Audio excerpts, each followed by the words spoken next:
Le trouble dépressif récurrent, TD, est un trouble dépressif caractérisé par une diminution temporaire de la tension psychophysique. Le reste du temps, la personne est dans un état normal. Ce trouble peut être confondu avec le trouble affectif bipolaire, BAR, ou psychose de l'homme. La différence est que dans la dépression récurrente, il n'y a pas de période d'euphorie, mais seulement une activité accrue, les épisodes dépressifs. Dans le cas de la dépression récurrente, il n'y a pas de période d'euphorie, mais seulement une activité accrue, les épisodes dépressifs. De quoi s'agit-il? Il s'agit d'un trouble psychotique caractérisé par des épisodes dépressifs de gravité variable. Dans la dépression normale, la personne est constamment déprimée. Dans les BAR, les périodes de manie et de dépression alternent. Selon diverses sources, la dépression récurrente concerne 0,5 à 2% des cas dans le monde. Causes et mécanismes de développement. Le développement de la dépression récurrente est influencé par une série de facteurs endogènes, c'est-à-dire la prédisposition génétique, l'hérédité, psychogène, c'est-à-dire traumatisme mental, choc émotionnel important et stress chronique, organique, c'est-à-dire traumatisme crânien et lésions cérébrales, comprend les lésions sur fond d'intoxication, alcoolisme systématique, et de maladies infectieuses. Les épisodes majeurs surviennent sur fond de psychotraumatisme. Cependant, les épisodes répétés ne se produisent que sous l'influence d'autres facteurs, c'est-à-dire des troubles héréditaires ou organiques. Il existe également une prédisposition génétique, mais l'absence de choc émotionnel fort permet à la maladie de dormir pendant une longue période. Caractéristiques du développement et évolution de la dépression récurrente. En moyenne, le premier épisode dépressif survient à l'âge de 40 ans. Parfois plus tôt, mais rarement. La durée moyenne d'un épisode est de 6 mois. Toutefois, à ses limites, il peut durer 3 mois ou 1 an. Cela dépend du cas du patient et de ses caractéristiques psychophysiques et sociales. La durée moyenne d'une pause entre les épisodes est de 2 mois. À ce stade, la personne est dans son état et son humeur normaux et ne devient ni dépressive ni euphorique. Il n'y a pas d'autre changement. Chaque personne a son propre rythme de maladie. Par exemple, une personne a un épisode de 4 mois, puis son état se normalise pendant 1 mois. Chez un autre patient, l'épisode dure 8 mois et la phase de bien-être dure 2 mois. Parallèlement, l'intensité et la durée d'un épisode dépressif peuvent varier. Ainsi, si un épisode a duré 1 an, la rechute suivante peut ne durer que 3 mois. Symptômes. Analyse des symptômes généraux et des caractéristiques de l'évolution de la maladie chez les hommes et les femmes. Prend également en compte les caractéristiques liées à l'âge. Symptômes communs. Symptômes généraux de dépression récurrente. Main. Baisse de l'humeur, tristesse, apathie, pensée négative, attitude indifférente à l'égard des activités qui procurent plaisir et joie, passe-temps, divertissement, relaxation, refus des tâches favorites, fatigue chronique et faible performance. En cas de maladie grave, la fatigue est si forte que la personne est incapable de se lever du lit, de s'occuper d'elle-même, de travailler ou de poursuivre sa vie quotidienne. Les symptômes qui sont vifs et prononcés pendant l'épisode peuvent être partiellement conservés au moment de la stabilisation, supplémentaire. Baisse de l'estime de soi et de la confiance en soi. Tendance à l'autoflagellation, à l'autopromotion et à l'autorégulation. Sentiment de culpabilité sans raison apparente ou pour le fait de ne rien faire. Impuissance et passivité face à soi-même. Distraction et oubli. Autre détérioration cognitive. Insomnie, endormissement prolongé ou réveil fréquent. Difficulté à se lever le matin. Cauchemars et autres problèmes liés aux rêves. Changement d'appétit, augmentation ou perte. Changement dans les préférences. Lors d'un épisode dépressif, la personne voit le monde en couleur sombre. Elle est tourmentée par des pensées de dégoût présent et de désespoir futur. Elle raccroche le téléphone à ses propres défauts, échecs et difficultés. Il est convaincu que rien ne l'attend. Dans cet état, le patient peut faire des tentatives de suicide. Par ailleurs, les psychiatres distinguent des symptômes biologiques, somatiques, de la dépression récurrente. Absence de réaction émotionnelle aux événements extérieurs, qui étaient agréables dans des conditions normales. Lever tôt. 2 heures avant le réveil ou à des heures normales et plus précoces. Diminution importante de l'appétit. Diminution d'au moins 5% au cours du dernier mois. Augmentation de la sévérité des tendances dépressives matinales. Plainte d'autrui concernant une anxiété désinhibée ou motrice, une surexcitation de la personne. Diminution de la vivacité.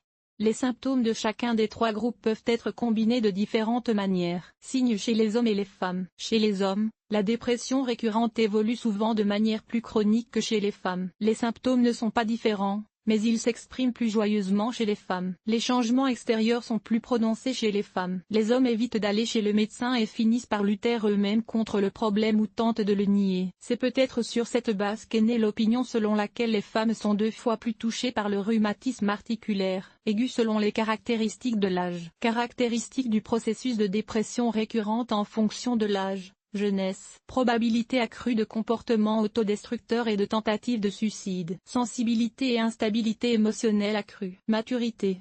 Pas de caractéristiques spécifiques. Âge de la maturité. Les symptômes sont moins prononcés, mais les épisodes dépressifs sont plus longs qu'à d'autres âges. Les signes de dépression peuvent être confondus avec les symptômes naturels du vieillissement, détérioration de l'attention et de la mémoire, anxiété, nostalgie et pessimisme face à l'avenir. En outre, chez les personnes âgées, la période de stabilisation de la maladie peut être plus longue. Cela signifie que des sons dépressifs légers peuvent être retrouvés même après la fin de l'épisode dépressif. Comme avec l'âge, la durée de la perte d'intensité est prolongée. Type de trouble. Les psychologues distinguent 3 types de troubles par étape. Chacun a ses propres sous-types. Imaginez-les sous la forme d'un tableau. Type de handicap signature forme caractéristique légère gravité RD au moins 2 caractéristiques principales et 2 caractéristiques supplémentaires pas de symptômes somatiques présence de symptômes somatiques au moins 2 caractéristiques biologiques significatives modérées au moins 2 symptômes majeurs et 3-4 symptômes supplémentaires pas de symptômes somatiques où ils sont à peine exprimés présence de symptômes somatiques symptômes de gravité modérée ou 2 à 3 symptômes de gravité intensive gravité. Tous les symptômes principaux et au moins 4 symptômes supplémentaires pas de symptômes psychotiques pas de symptômes inhabituels présence de symptômes de psychose absence de sens, misère, pauvreté, péché, hallucination, olfactive ou auditive, dépression. Seul un médecin peut poser un diagnostic précis et prescrire un traitement. L'autocomplémentation et l'autodiagnostic sont inacceptables. Complications et conséquences. Les dépressions récurrentes empêchent d'étudier et de travailler et entraînent une inadaptation sociale. Les patients voient leurs relations avec les autres se dégrader,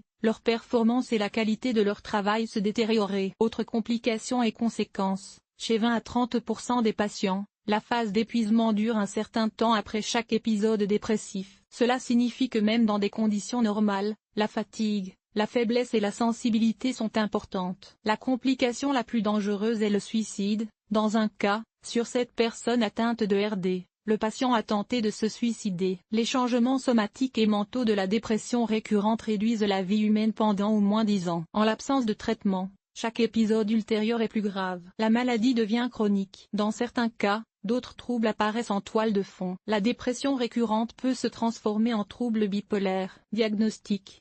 Critères diagnostiques cliniques de la dépression récurrente. Au moins 2 périodes d'activité réduite de 14 jours chacune au cours des derniers mois. Pendant la période entre les épisodes dépressifs, le contexte émotionnel n'a jamais changé et aucun changement d'humeur à long terme ne s'est produit. Les épisodes dépressifs sont diagnostiqués en fonction de la triade clinique des symptômes. Il s'agit d'une diminution de la condition physique, de l'humeur et de la rapidité de la pensée. En termes simples, la personne manque de force, se préoccupe de pensées pessimistes et ralentit. Si un épisode de maladie de l'homme apparaît dans le tableau de la maladie, période d'activité et de bien-être accru, le diagnostic doit être revu. Même s'il s'agit du premier épisode de maladie de l'homme sur fond d'épisodes dépressifs multiples. La principale méthode de diagnostic est l'entretien du médecin avec le patient. L'histoire détaillée de la maladie permet au médecin de poser un diagnostic dès la première consultation. C'est pourquoi il étudie le client de manière approfondie. Éléments de diagnostic. Analyse des antécédents familiaux de la maladie. Évaluation de l'état physique et émotionnel du client. Étude du mode de vie du client. Évaluation des fonctions et des capacités cognitives. Conversation avec les proches du client,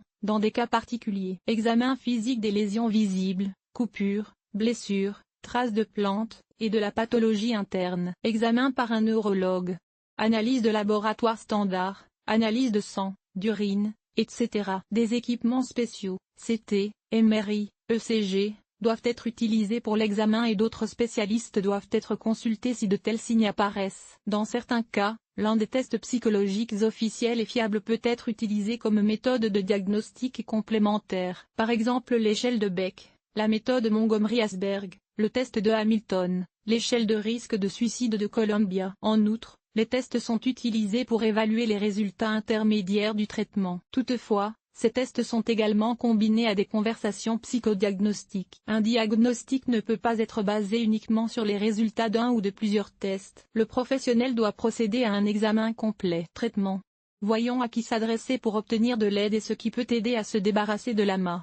À qui s'adresser? Les dépressions récurrentes sont traitées par des psychiatres, des psychologues cliniciens et des psychothérapeutes. Contactez ces professionnels. Comment lutter contre la dépression récurrente? Le traitement de la dépression récurrente repose sur une approche intégrée, psychothérapie plus hygiène de vie plus médicaments. Les phases 1 et 2, type, de la RD peuvent être menées sans médicaments. Le plan de traitement est choisi individuellement par le médecin pour chaque cas. Le choix des médicaments, des techniques psychothérapeutiques et des méthodes d'auto-assistance se fait selon une approche individuelle. Dans certains cas, des méthodes de contrôle supplémentaires sont prescrites. Physiothérapie, régime alimentaire, massage, physiothérapie. Leur choix dépend également des caractéristiques du client et des détails de la cause et de l'évolution de la RD. Plan de traitement approximatif en fonction de la gravité de la maladie. Gravité de la maladie, conditions du traitement, méthode. Léger en ambulatoire, psychothérapie plus médicaments, si nécessaire. Moyenne. En hôpital de jour, traitement dans un centre de réadaptation. Par exemple, psychothérapie, perfusion intraveineuse, lourd en milieu hospitalier, méthode de soins intensifs, surveillance constante par le personnel médical. La durée du traitement dépend de la gravité et des caractéristiques de la maladie. En moyenne, 6 mois. La psychothérapie et ses effets pour traiter la maladie d'Alzheimer. Les psychothérapeutes ont recours à la psychothérapie cognitivo-comportementale. La réhabilitation se fait dans 2 directions. Changer les croyances destructrices qui forcent les personnes à voir le monde en noir et à penser qu'elles sont faibles et indignes. Les psychothérapeutes aident leurs clients à modifier leur conscience de soi, leur attitude envers eux-mêmes et le monde, ainsi que leur état. Ils les aident à développer de nouveaux modèles de pensée et de comportement qui favorisent l'adaptation plutôt que des attitudes qui exacerbent l'évolution de la maladie. Développement de la conscience. Le client apprend à comprendre et à résoudre ses sentiments sans dépression et à trouver des relations de cause à effet entre ses réactions et les événements de la vie. Il étudie son état et apprend à vivre avec. En plus des séances individuelles de psychothérapie, des cours de groupe sont organisés. La communication avec d'autres clients réduit la tension, aide la personne à reprendre confiance en elle et à entretenir des relations avec des personnes extérieures au cabinet du psychothérapeute. En étudiant en groupe, une personne comprend qu'elle n'est pas seule. Dans ce contexte, son estime de soi augmente, l'avenir ne semble pas si triste. La foi apparaît dans la thérapie et constitue l'espoir d'un pronostic positif. Une attention particulière est accordée à la psychothérapie familiale. Le spécialiste informe le patient des caractéristiques de son état et lui apprend à interagir avec lui. Il lui explique ce qu'il peut et ne peut pas faire et comment le soutenir au mieux. La psychothérapie est le principal moyen efficace de traiter la dépression récurrente. Sans elle, il est impossible d'obtenir une rémission stable. L'auto-assistance.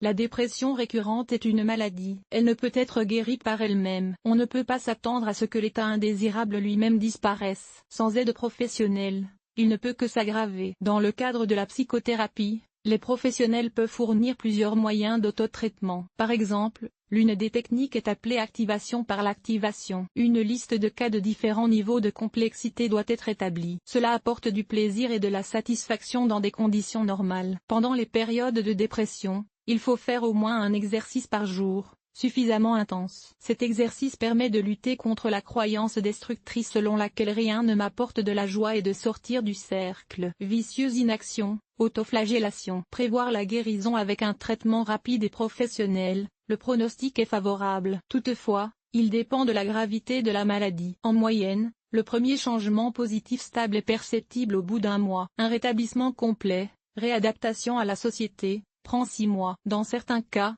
des médicaments sont prescrits pour prévenir ou maintenir un état stable. Évolution. Après la guérison, un traitement existe avant si une rémission stable est observée dans les 5 ans. Les jeunes hommes et les personnes âgées, les femmes et les chômeurs sont à risque car ils risquent de rechuter. Il en va de même pour les clients notés pour dépression et évolution rapide des clients génétiquement chargés. Question fréquemment posée Q. Comment distinguer la fatigue de la dépression? R. Seul un médecin peut poser un diagnostic précis. Il peut suspecter un problème en fonction de la triade clinique des symptômes, débilité physique, mauvaise humeur, baisse de la concentration et de la mémoire. Parallèlement, la dépression peut être indiquée par la gravité, la durée et la cause de la baisse d'intensité et d'humeur. Q. Qu'est-ce que le fait de parler d'intérêt signifie pour la réussite du traitement? R. Dans 70 à 99% des cas, il est possible d'obtenir une rémission à vie. Le succès dépend du choix correct du traitement et de l'application stricte des recommandations du médecin. Q.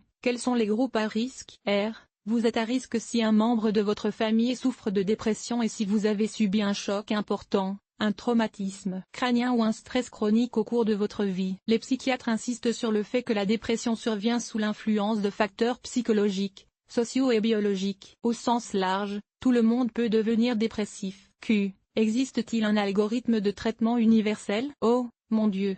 Tant le choix de la méthode psychothérapeutique que le choix des médicaments, y compris le dosage et l'administration, sont choisis individuellement. En outre, au cours du traitement, le psychiatre procède à des ajustements en fonction de la manière dont le patient réagit au traitement prescrit. Q. Les antidépresseurs sont-ils toujours prescrits en cas de dépression récurrente? R. Pas toujours, car dans la plupart des cas, les changements d'humeur sont associés à une altération du travail des neurones à noradrénaline, dopamine et sérotonine. Le choix du médicament et le régime de prise en charge dépendent des caractéristiques de l'infraction. La prévention. La prévention repose sur un mode de vie sain, l'augmentation de la résistance au stress et la minimisation des effets des facteurs de stress. Il est important d'éviter les blessures, de renoncer à l'alcool, de traiter les infections à temps, d'étudier la psychopsyché en temps utile et d'éviter les chocs psycho-émotionnels. Si vous vous sentez fatigué et faible pendant plus de 2 semaines, ne vous sentez pas plus mal et ne l'amortissez pas sur une période de vie difficile. Dans ce cas, il vaut mieux jouer la carte de la sécurité et contacter un psychothérapeute. Expérience de vie avec cette maladie, témoignages et conseils. Nous avons recueilli des témoignages de personnes atteintes de dépression récurrente. Tatiana. Diagnostic reçu en 2014. Le psychiatre a prescrit des antidépresseurs, mais leurs effets secondaires négatifs étaient plus importants que leurs avantages. Le médecin a donc annulé le traitement. Cependant, la psychothérapie a donné des résultats importants. En coopération avec différents psychothérapeutes, Tatiana a essayé la psychothérapie cognitivo-comportementale et la psychanalyse. Tatiana encourage les patients à se faire diagnostiquer et à comprendre qu'il ne s'agit pas de traiter la maladie, mais de l'arrêter. Dès qu'elle réalise que cela fait désormais partie d'elle, il devient plus facile de vivre avec. Elle doit concentrer son attention sur la question suivante: comment acceptez-vous votre état? Pendant les périodes de dépression, il est important de se concentrer sur des détails agréables et plaisants, comme un bain chaud et relaxant ou un ciel magnifique. Le soutien des amis et des parents dans les groupes de soutien dans le cadre de la psychothérapie, des personnes sur les forums et les blogs est important. Mais fondamentalement, le bien-être de la personne déprimée dépend du patient lui-même. Margarita. Margarita est devenue vivable lorsqu'elle a été officiellement diagnostiquée. Elle a appris à comprendre son état, à travailler avec lui et à comprendre ce qui changeait dans son humeur et son état, et pourquoi. Elle a cessé de se culpabiliser et d'insister sur la phrase « il faut s'en sortir ». Aujourd'hui, cette femme sait ce qu'elle doit faire pour aller vraiment mieux. Margarita recommande de prendre rapidement contact avec un psychothérapeute. Olga. Il vit avec une dépression récurrente depuis 4 ans. Il prend des médicaments et suit régulièrement une psychothérapie. Cette dernière est plus efficace que les médicaments. Olga recommande de se sensibiliser et de s'écouter. Les psychologues, les groupes de soutien et les livres l'aident. D'autres témoignages sont disponibles ici. Conclusion. La dépression récurrente est une maladie dans laquelle l'humeur dépressive se retourne parfois contre une personne. La RD peut être confondue avec, par exemple, le bar et d'autres troubles affectifs. Un mauvais diagnostic et un traitement mal choisi peuvent aggraver l'évolution de la maladie. La RD répond parfaitement au traitement, médicaments plus psychothérapie plus mode de vie sain. Le pronostic de la maladie est positif, mais un contact opportun avec un psychologue clinicien ou un psychothérapeute peut être envisagé. L'article vous a-t-il aidé? Évaluation, 5.5. 5.5 Montant de l'évaluation, 1.